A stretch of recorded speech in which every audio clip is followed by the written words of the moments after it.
Soutache is very sturdy and lends itself well to things like swags and fringe.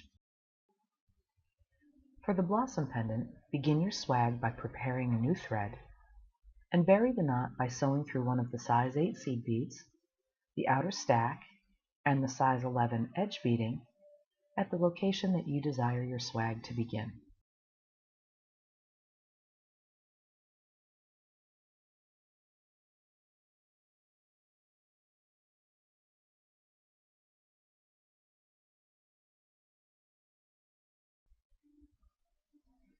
Sew through the adjacent edge bead from outside to inside.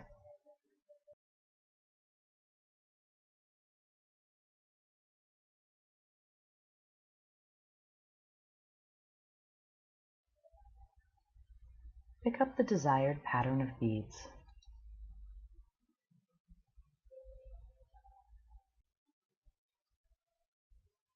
Add the treated quartz crystal in the middle of the swag. Check the length of the swag and its drape and add or subtract any beads as necessary. To get your swag to hang evenly, count the number of edge beads from the jump ring on one side and then count the same number over on the other side. Sew through that edge bead from inside to outside.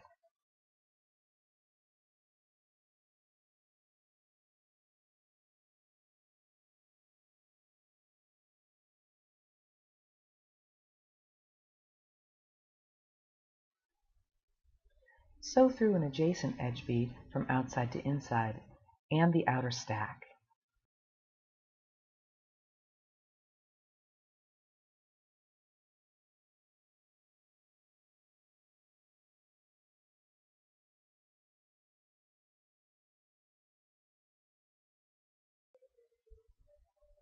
Retrace your thread path through the stack, through the last edge bead,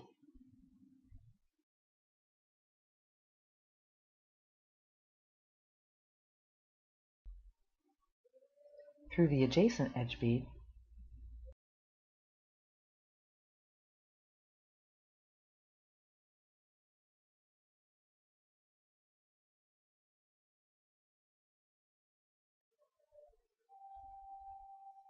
and back through the entire swag. Be careful not to skip over any of the beads in the swag.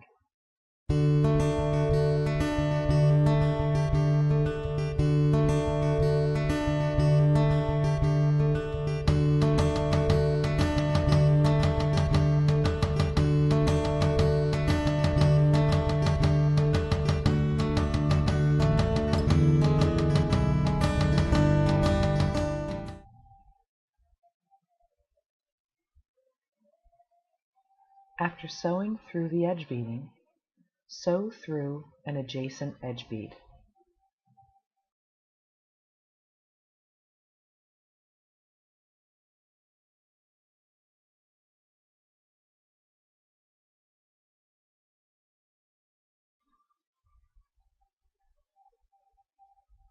With your thread exiting the ultra suede backing, sew underneath the blanket stitches that are made by the edge beading.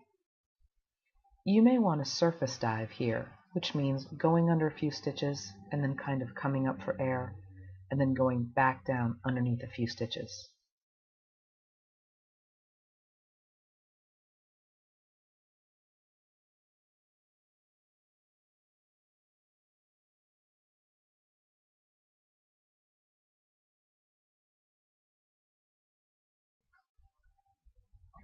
Trim your thread.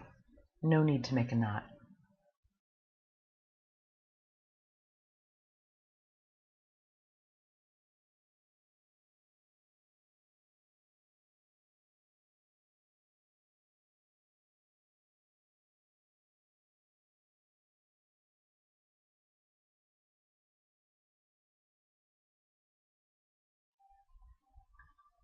To make a dangle, put the desired beads on a head pin.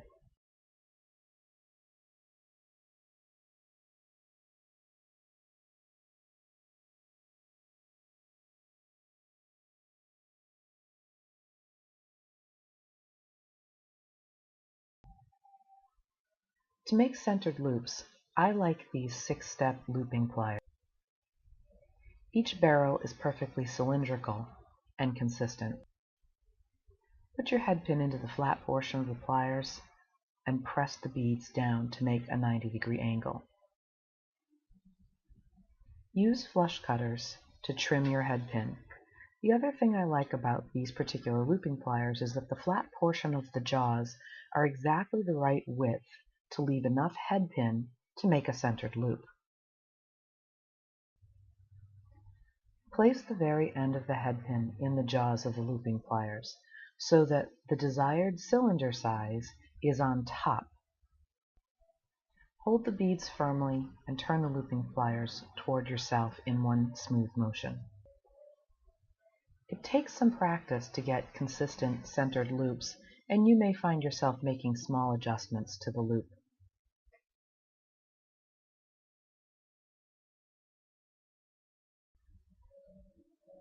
Use flat nose pliers to open the centered ring on a dangle, place it over the jump ring at the bottom of the work, and use the pliers to close the centered loop.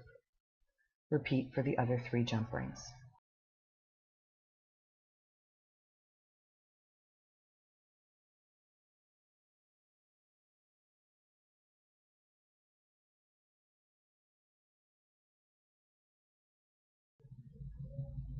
To add the neck straps, take half of your beading wire and thread it through one of the jump rings at the top of the work.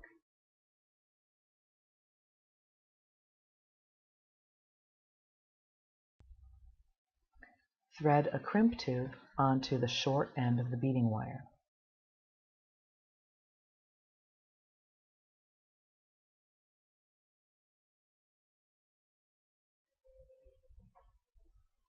And then thread the long end of the beading wire through the crimp tube as well.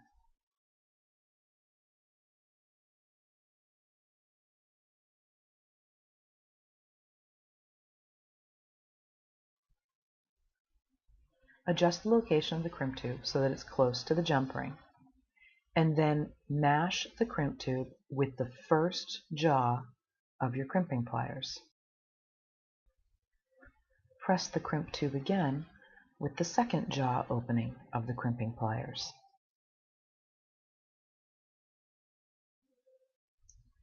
Rotate the crimp tube 90 degrees and press again in the front opening of the crimping pliers, pressing the C-shaped crimp tube into a V shape.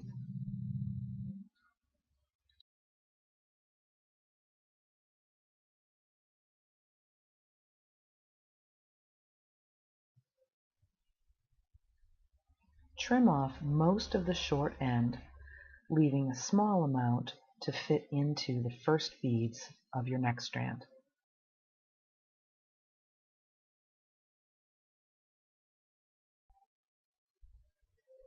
Add a crimp cover to cover the crimp tube. Place the crimp cover in flat nose pliers. Place the crimp cover over the crimp tube and squeeze gently. It's very important to not use pliers that have a serrated inner jaw.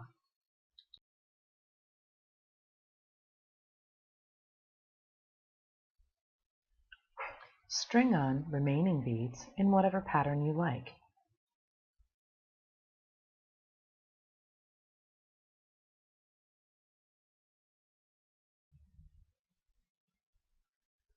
When your strand of beads has reached the desired length, string on a jump ring and a crimp tube.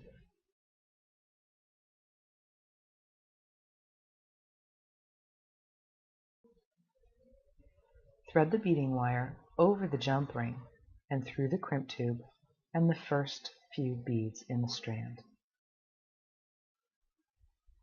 It helps if you always begin and end your necklace straps with size 8 seed beads or larger to accommodate the double thickness of beading wire.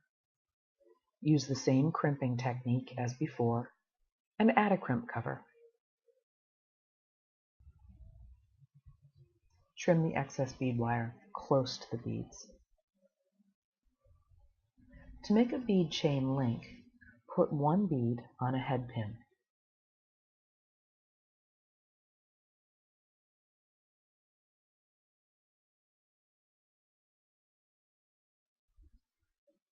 Make a centered loop at the very end of the head pin.